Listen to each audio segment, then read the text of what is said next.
In fact, this one is even shorter than usual. They're always very short, few words, but very impactful.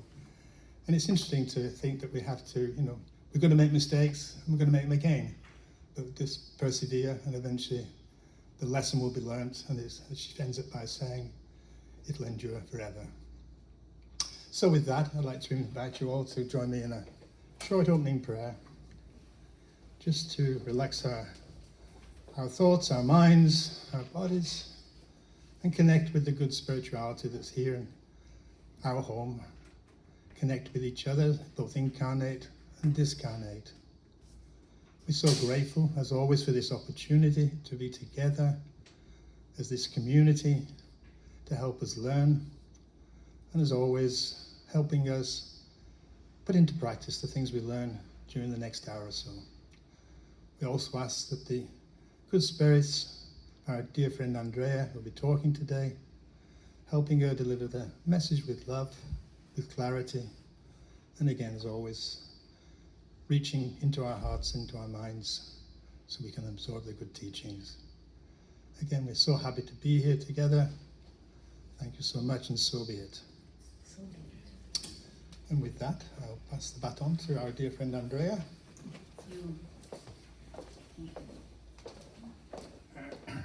Just 1 second, everyone.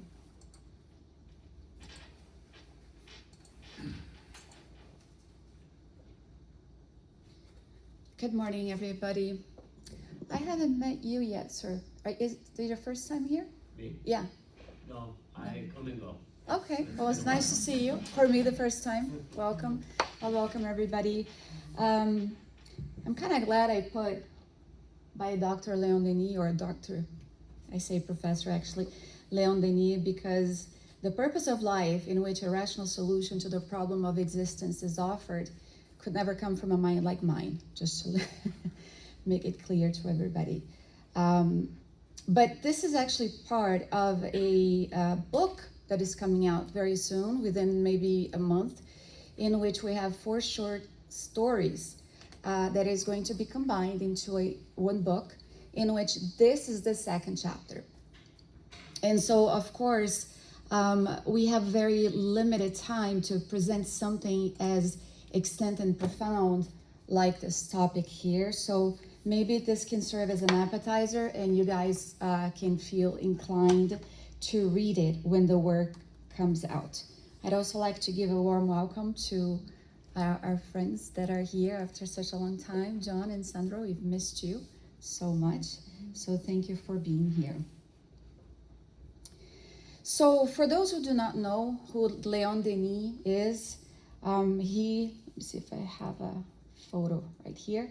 French Spiritist philosopher, and along with Gabrielle Delany, whose book is also coming out very soon, which is called Spiritism in Light of Science, and Camille Flammarion, one of the principal exponents of Spiritism after the death of Allan Kardec.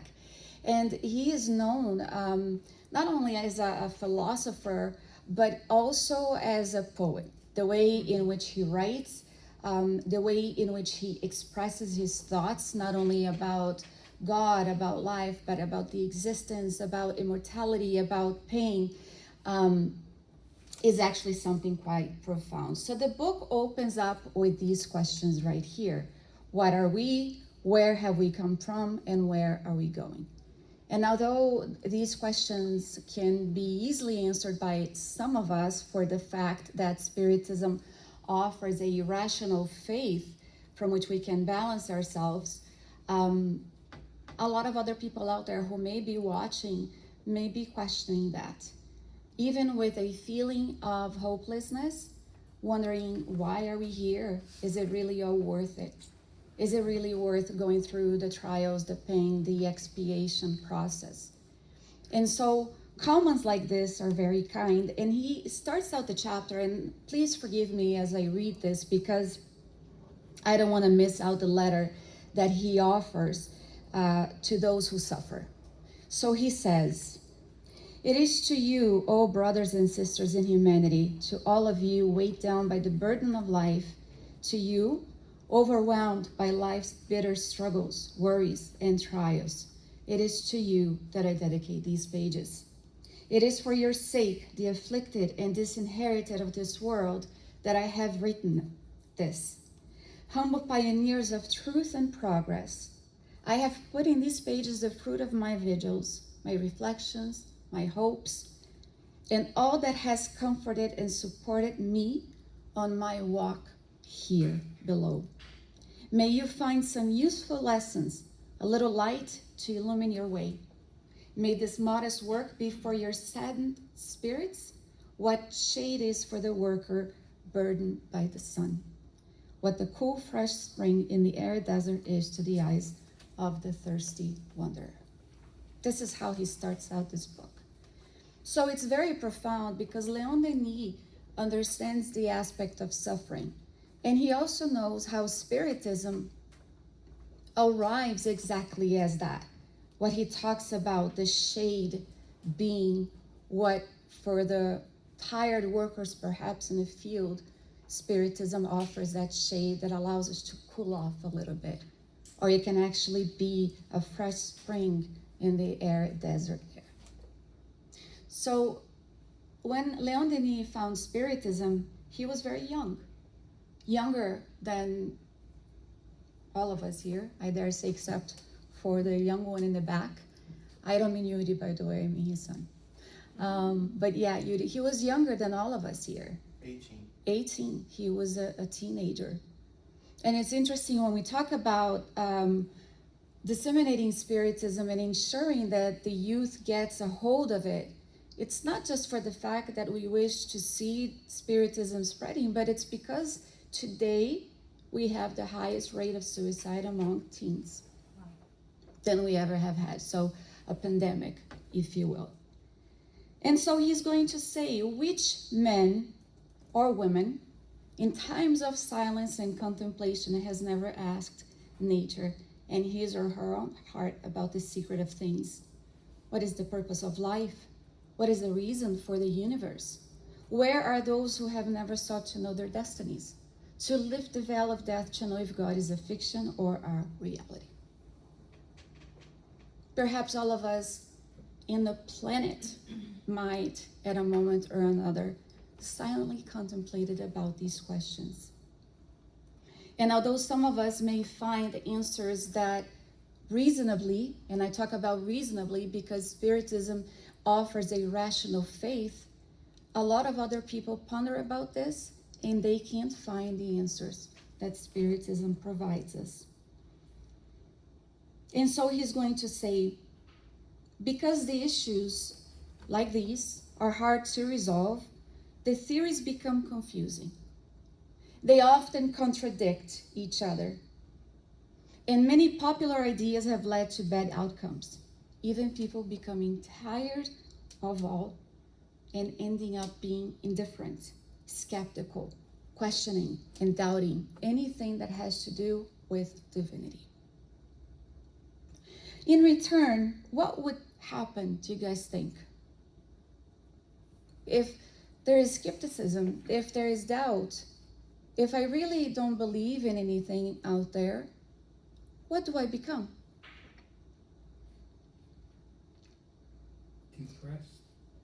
Depressed is a good one. But we become materialist. Materialism takes hold. How do we destroy anything that has to do with suicide? By destroying materialism. Can I get some water, please? Medicine gets my mouth dry. Sorry about that.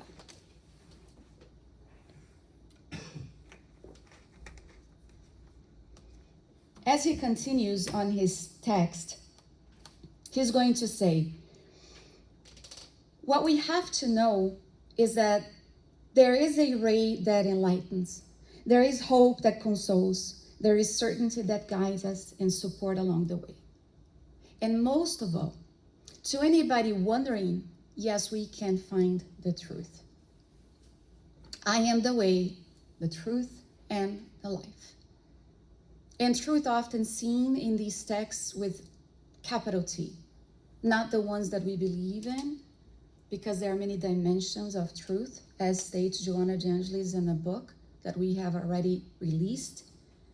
But he's going to say, these rays is possible to shine through the confusion and guide those that wander through life lost, unaware, unknowing where to go. And so he's going to bring us the problem of existence. What is important for humans to know above all else is what they are, where they have come from, where they are going, and what their destinies are. The ideas we have about the universe and its laws, the role that each one of us must play on this vast stage, such ideas are paramount importance. And not only that, it is available to all who search it, who seek it.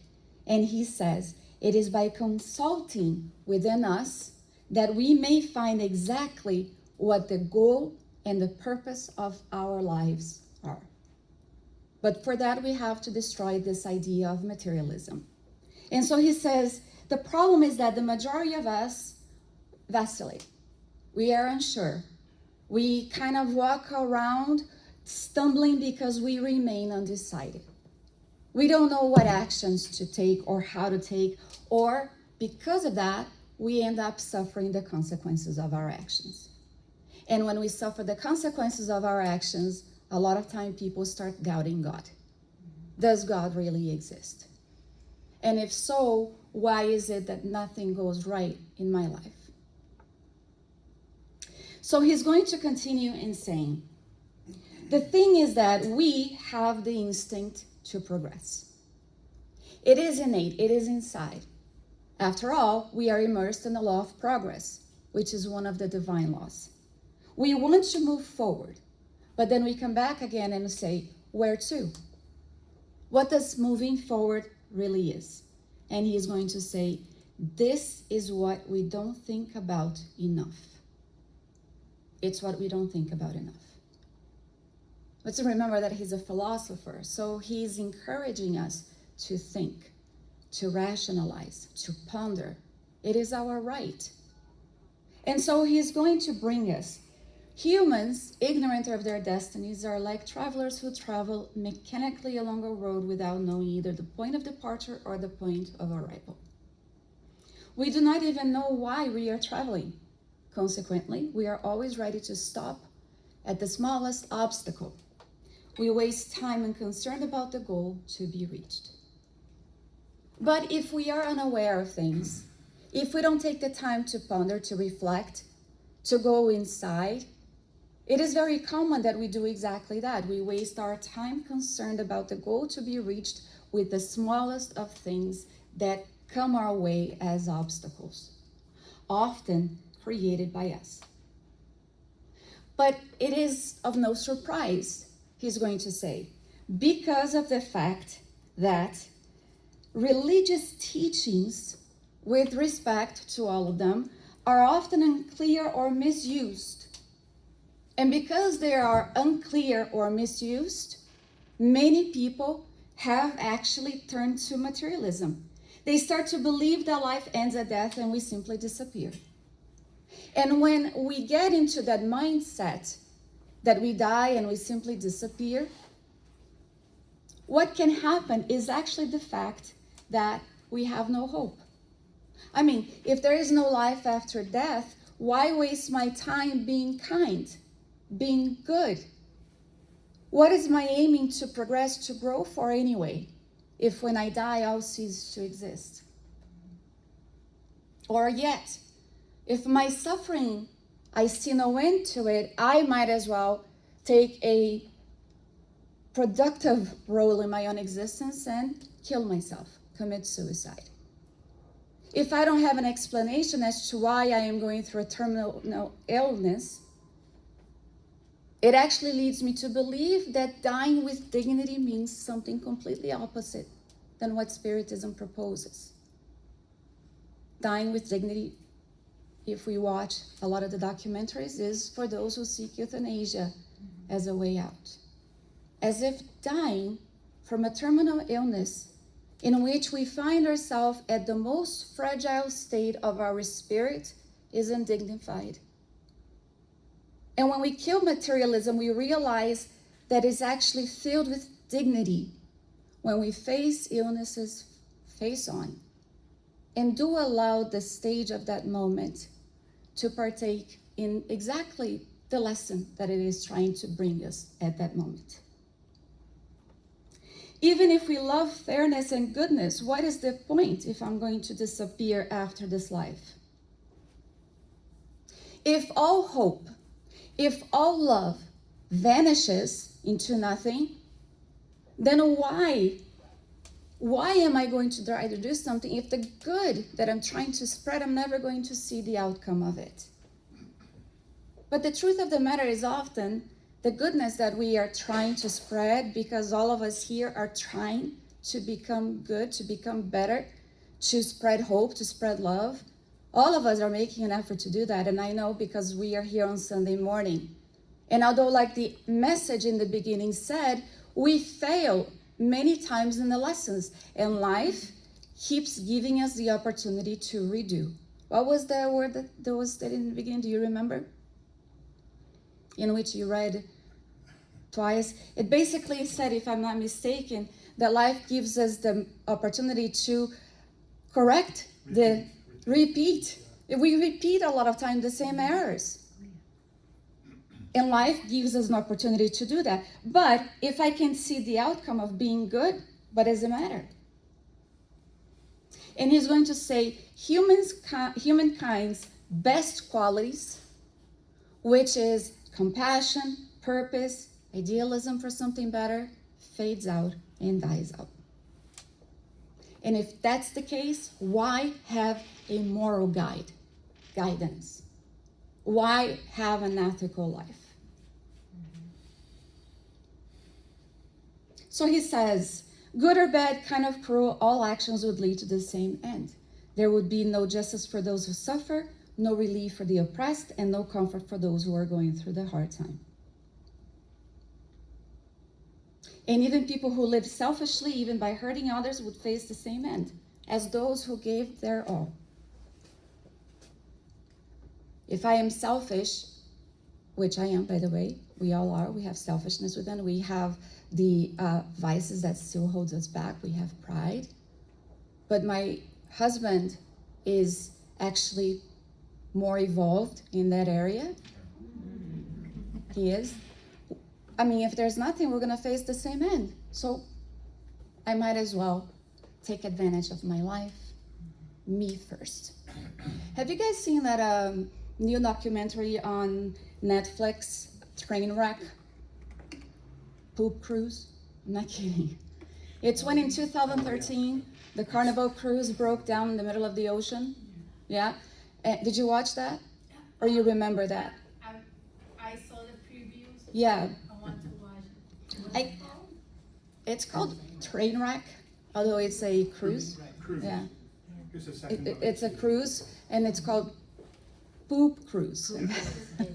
And the reason for that is because not only did they face power outages, so the food went bad, the toilets would not flush. I mean, it was insane. And because there was no power, there was no air conditioning, so people resorted to sleeping outside in the decks of the cruise ship. And one of the things that they stated that happened, I mean, I watched a bit with my husband yesterday, and I stopped watching. I'm like, not that interesting. I can watch something better. They started to say that all of a sudden, a new cruise started coming by because they got noticed that the other Carnival was broken, so it was like their sister ship was coming around. And so they started making a trip from one cruiser to the other, one ship to the other, bringing good, food and stuff like that. And what people would do is they would line up to get food, but instead of ordering 2 hamburgers, they would order 10. Oh boy. Oh boy.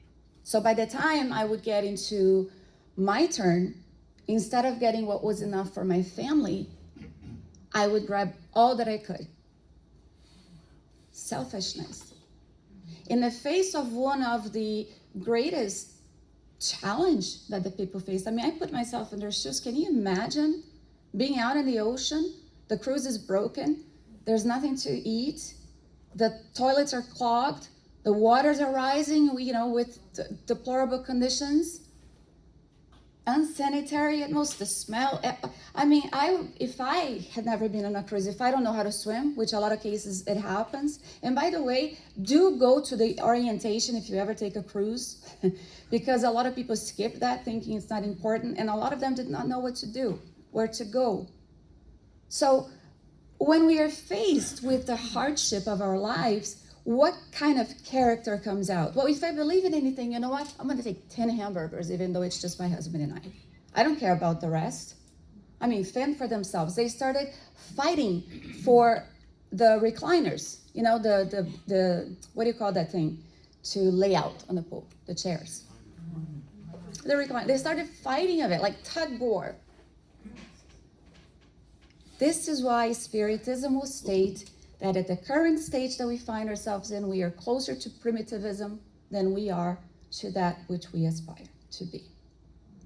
Which is not to make anybody here, you know, disheartened or unwilling to go on. It's actually an invitation to keep going so that we go further away from that stages of primitivism.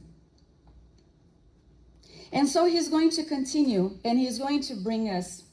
Suicide will always be a way to escape the rigorous demands of human laws. At the same time that it destroys any sort of moral sense or belief in nothingness, leaves unresolved the problem of inequality of existence with regard to the diversity of abilities, aptitudes, situations, and merit. So I can't explain why Sandrita Averhoff has all of these abilities, all of these conditions in which she thrives. She has a good life. She has a happy marriage. She has love in her life, but I don't. I suffer. I don't have financial means. I am born with a kind of disability. I am facing this hardship. I'm facing that one. So it wouldn't be explained why.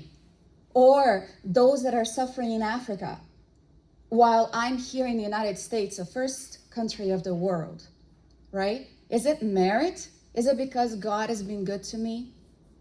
Because then we start questioning favoritism. So if God is good to me, but David and Fatima are going through a hardship, then they're not meritorious. They don't have merit for what God can offer them. And this is what starts bringing a lot of the questions, a lot of the doubtness, a lot of the vacillation, a lot of what holds us back. So he's going to continue in stating, indeed, some of those who enjoy all the gifts of the mind and the heart and the blessings of fortune, why is it that many others have only a share in intellectual poverty, vice, and misery? And one of the questions in the Spirit's book is about the inequality of wealth. What if we were to take all of the fortune? Jeff Bezos, Elon Musk's, all of the money in the world, and divide it equally. What would happen, Marcelo?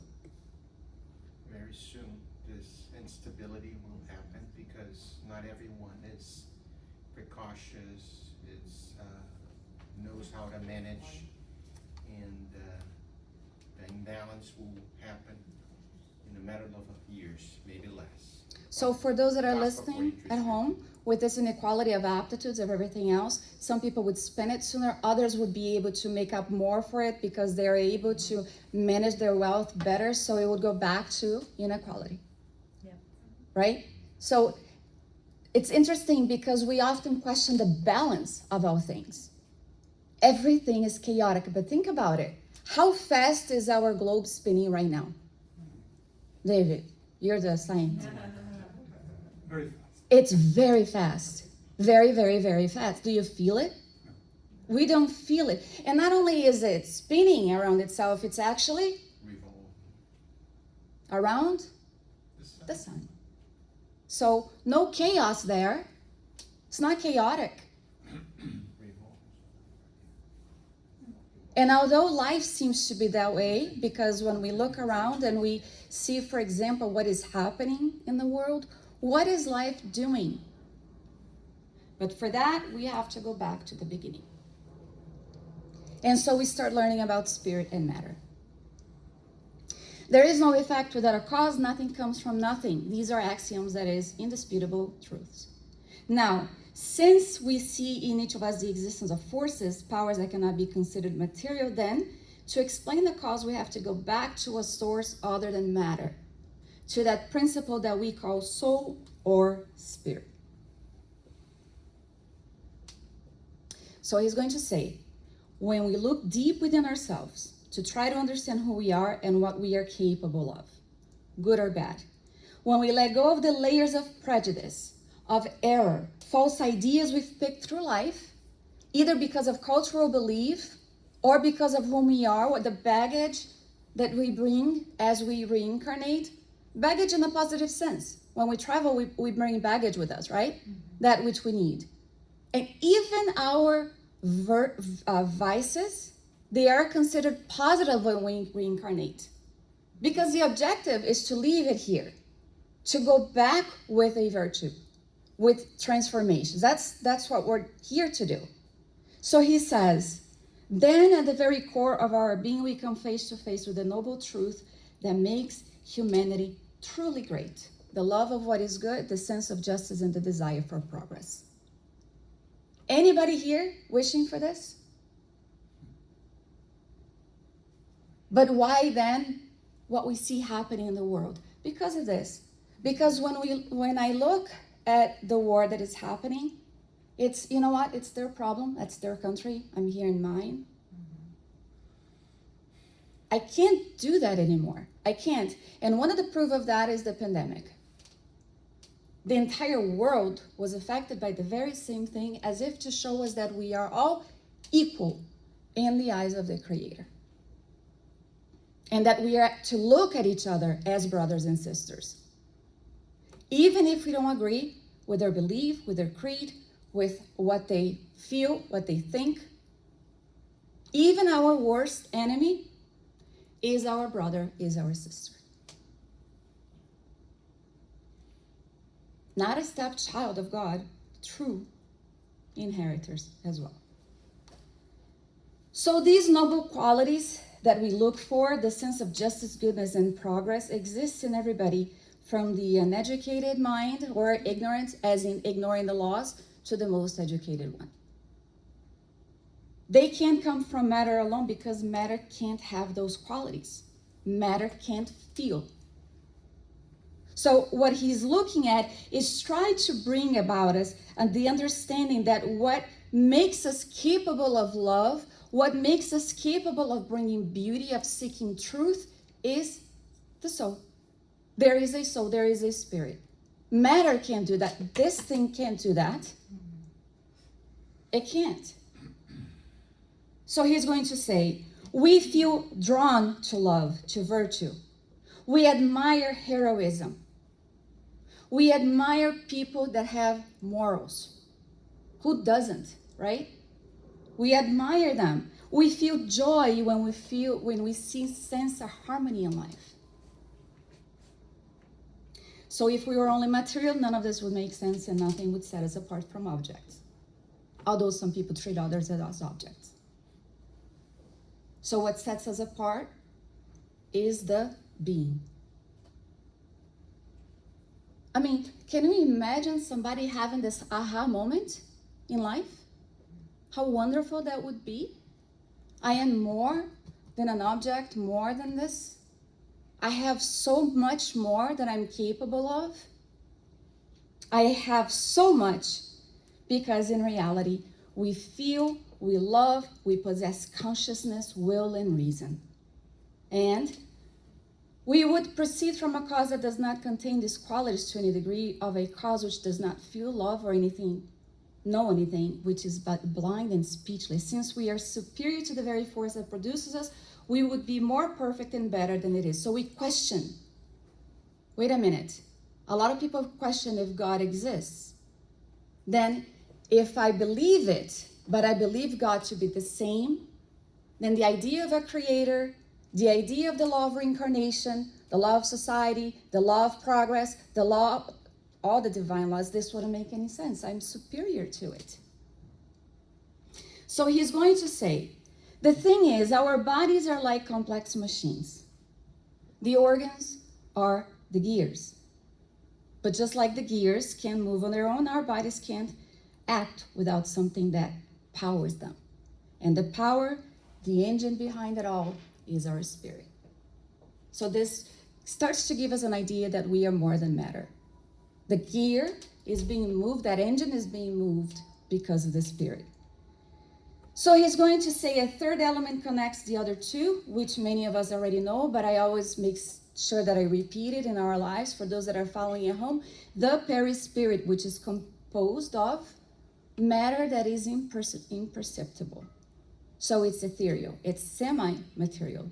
It's still matter, and because it's still matter, it allows the spirit to dive into a world, matter, into the world that we are in.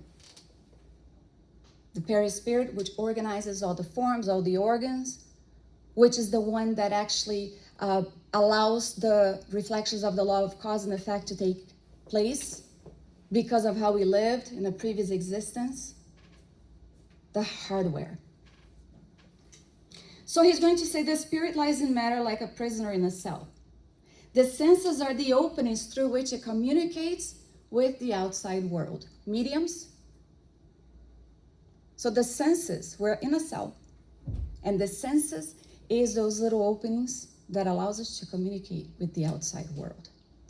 So if I am able to communicate with the outside world, meaning mediumistically, then what's the conclusion? There is something after death. There is something else. He's going to continue. Its aspirations grow, extending beyond the grave. Its need to know, to understand, to live is boundless. And everything shows us that our life here is temporary, that the true one is the spirit one. So we dive into the flesh. The body is only a borrowed garment, passing form, something that is going to allow us to allow the soul to seek its purpose. Progress. That's my purpose in life. He's going to say also that there is a harmony of the universe, which we mentioned at the beginning. It's not chaotic. Given the existence of an intellect and rational principle within us, the sequence of causes and effect make us go back to the source from which that principle flows to explain its origin. In their limited, inadequate language, humans refer to this source as God. God is the center from which all the power of the universe emanates, and to which we return. So he's the center. And I say he, but we understand in the very first question of the Spirit's book, what is God and not who is God? What is God? Who knows the answer? Supreme intelligence and first cause of all things. So there is a beginning to us, but there is no end because we are immortal. But then there will be those materialists that will say, okay, then who created God? Right? But if God is eternal, if God is the author of all the divine laws, then God is simply God, our Father, the divine creator, the one that allows us to have countless opportunities to reach the purpose of the existence, which is progress through the law of reincarnation. It is from our relationship with this great architect of the worlds that universal harmony, community, and fraternity flows.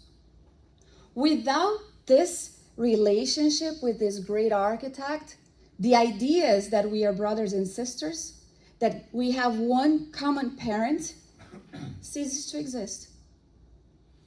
But if I have God as that source, that parental source, I can't break the fact that there is a harmony, that we are all connected to each other. So he's going to say, thought must study God in the majesty of his works. Simply allow yourself to go out on a silent night where there is no cloud and look up at the skies. If you try to count each sparkle, you're going to get lost in the immensity of the universe. Try to consider, where does that come from? Can't be man-made? contemplated the beauty of a video in which a flower blossoms. I don't know how many videos of those I have. I could be saving it, you know? How does that work? What operates it? What is it that allows it to manifest itself in all its beauty? Watch the birth of a child.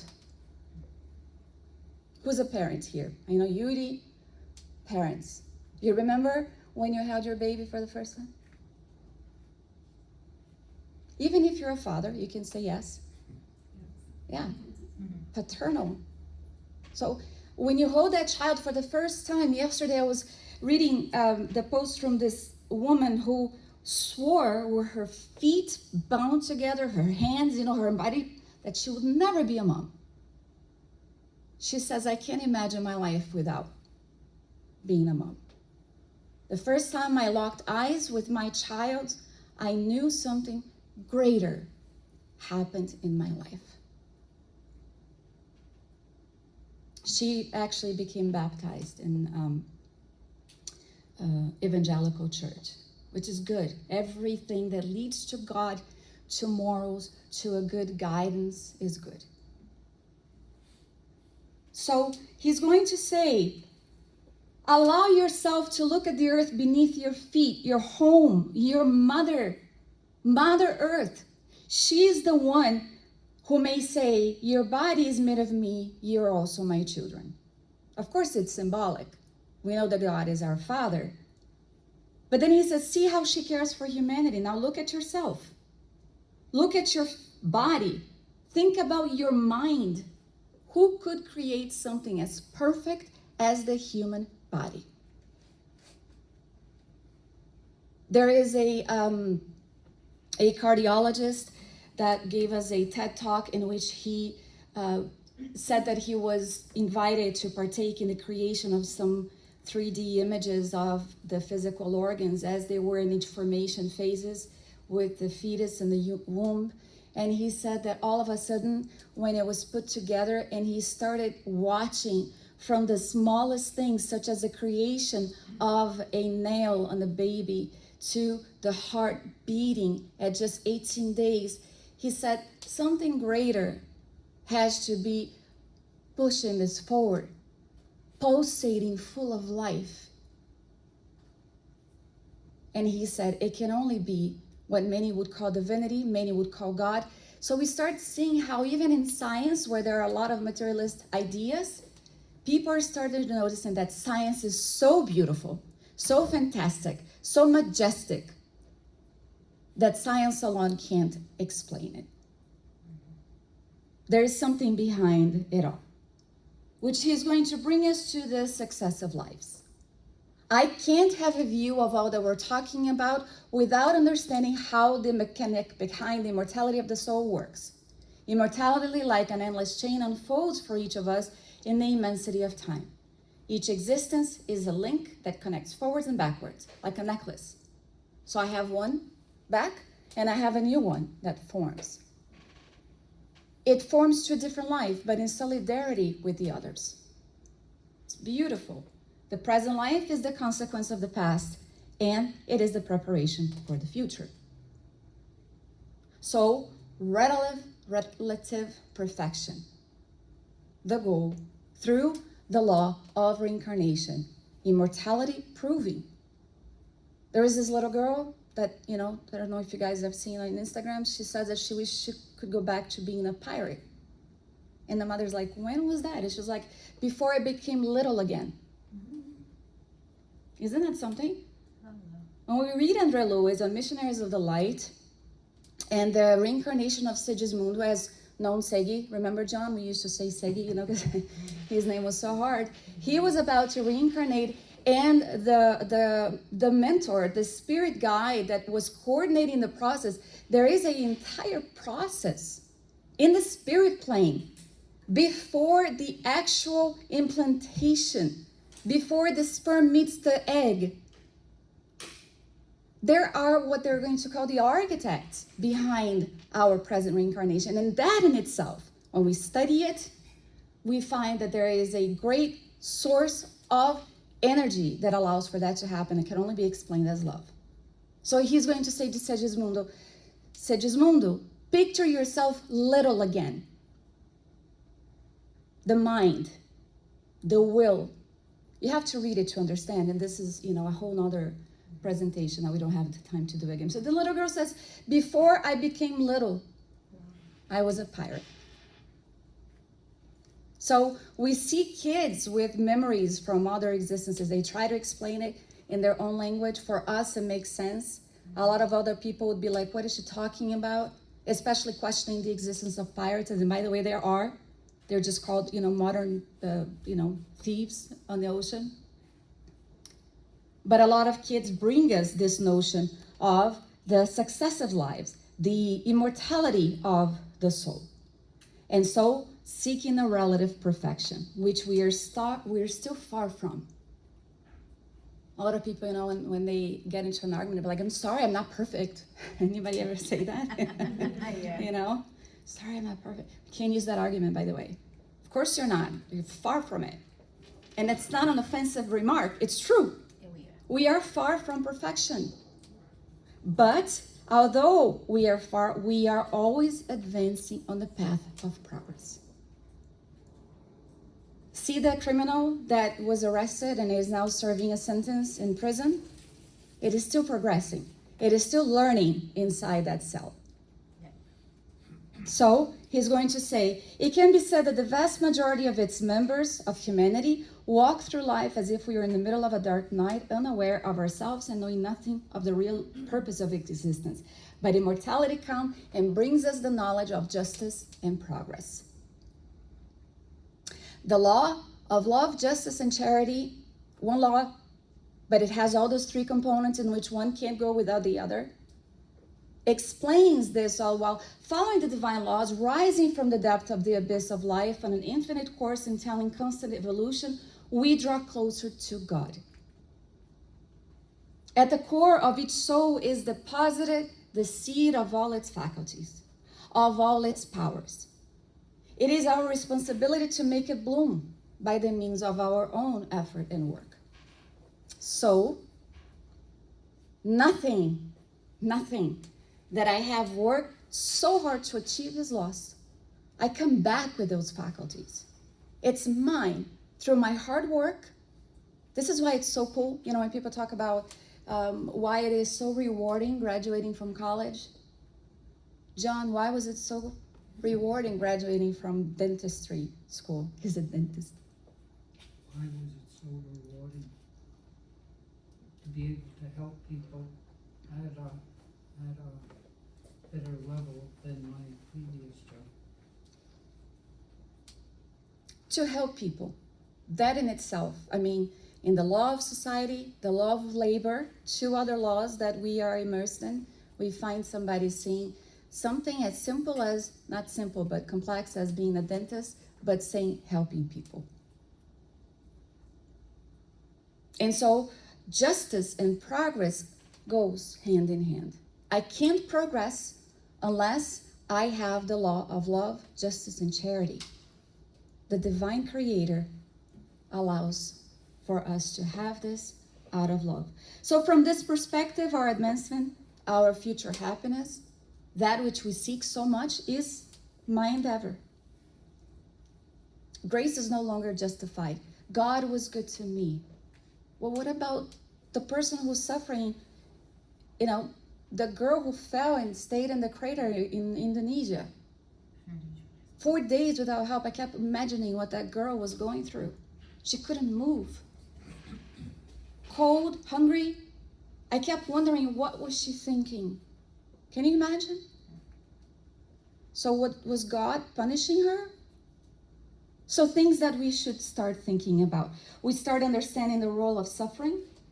We start understanding the usefulness for the advancement of human beings.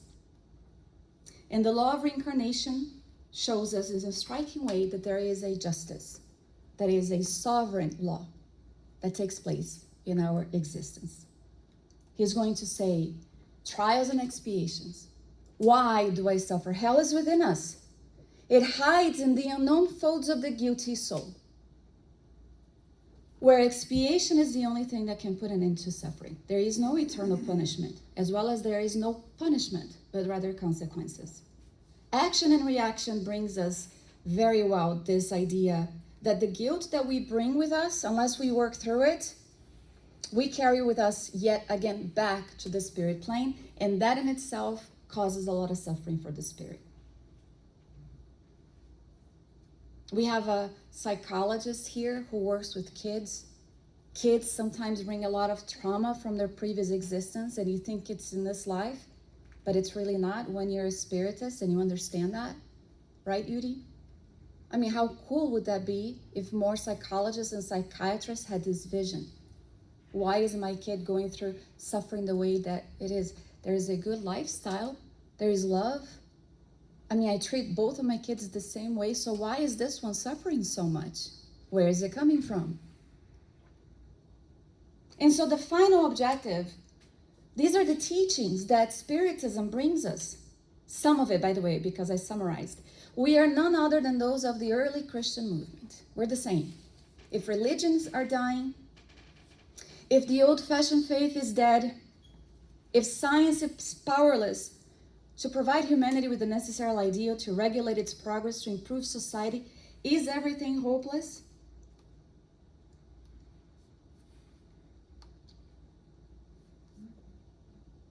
So it's interesting that he's bringing us about this final objective, this idea here that we are still the same Christians from the early movements. He's going to say no, because we have a doctrine or a body of knowledge, if you prefer the statement of the term, which I do, that is of peace, fraternity, and progress, that is hurling over humanity right now, just waiting to be discovered, to allow for the being to actually have the answer to those questions. And it is that exactly that is going to bring about solidarity, forgiveness, and kindness within us, which, by the way, is what causes so much of the wars that we see. And people think I'm talking about Iran. I'm talking about in the house with each other, small little battles that start and sometimes gets very complicated. So if we are the early Christian movement, symbolically speaking, Spiritism is Christ, yes, again, calling us to be disciple, to walk with him. Come to me and I will warm you. I will comfort you. I will make your life sweeter, courage and patience easier, trials more bearable.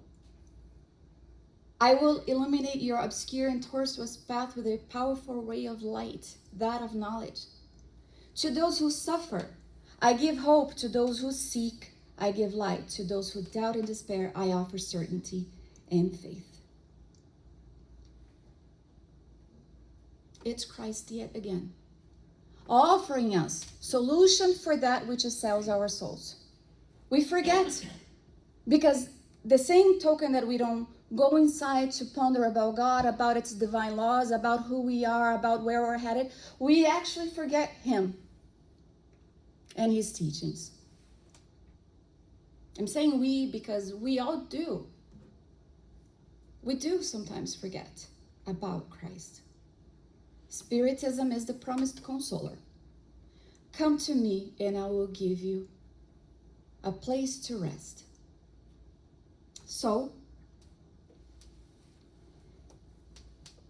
I'm going to finish with a poem by Léon Denis that he's going to say, as we are in search for all that we are, the purpose of our existence, he's going to say, humankind, my brothers and sisters, have faith in your destiny, for it's great.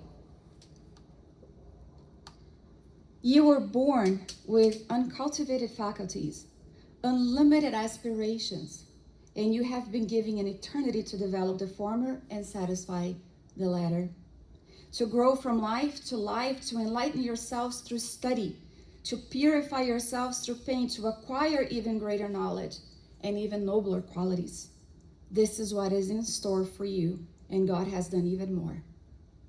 God has given you the means to actually take part in his work.